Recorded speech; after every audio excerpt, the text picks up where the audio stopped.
Hi, we're going to be talking about the social learning theory, what it's about, the history of the theory, and its modern day applications. Social learning theory was first proposed by Edwin Sutherland in 1939. His idea of differential association stated that one's associations with deviant individuals differs from those with conventional ideas. Deviant behavior is said to likely be a result of an imbalance of deviant and conventional association. So basically, when we have more deviant associations, we are more likely to engage in deviant behavior. In short, our differential associations may lead to deviant behavior. This is not to say that we are associated only with deviants, rather, it addresses that we have both deviant and conventional associations. And so, when we have more deviant than conventional associations, we are more likely to engage in deviant behavior.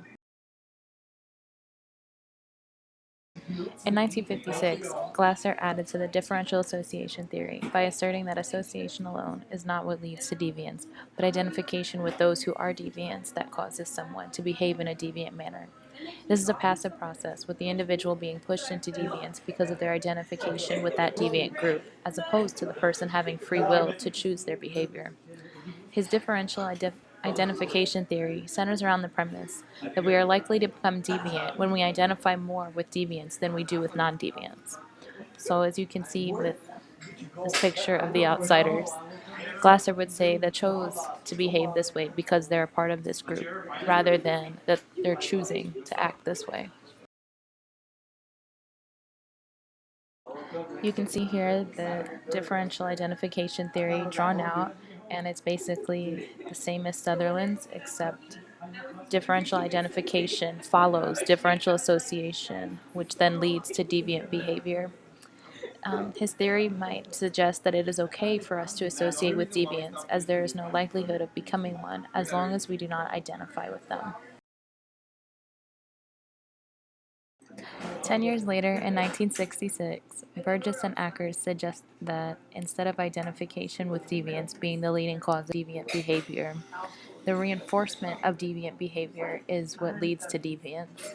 He derived this idea from Bandura's theory of operant conditioning, where the desired behavior is rewarded and punishment is administered when the subject behaves undesirably.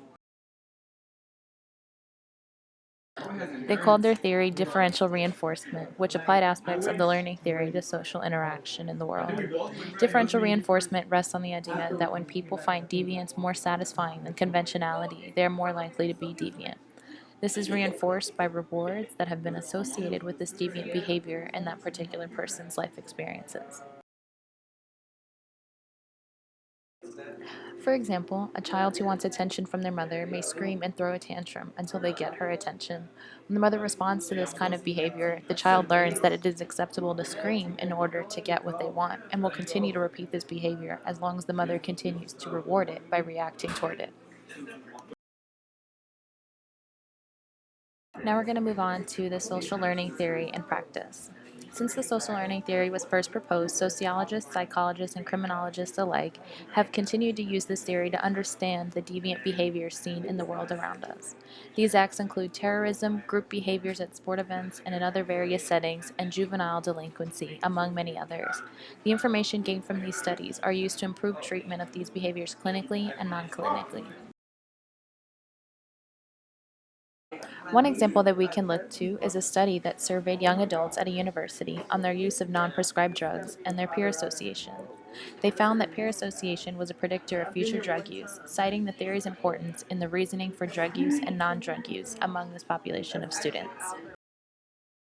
In regards to treatment, behavior therapy and social learning theory are often used in conjunction with each other to change deviant behaviors.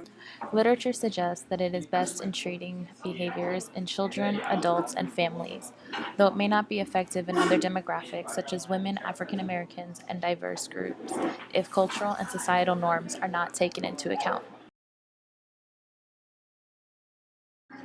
And here's some other pictures that show social deviance, and that's all I have for you. Thanks!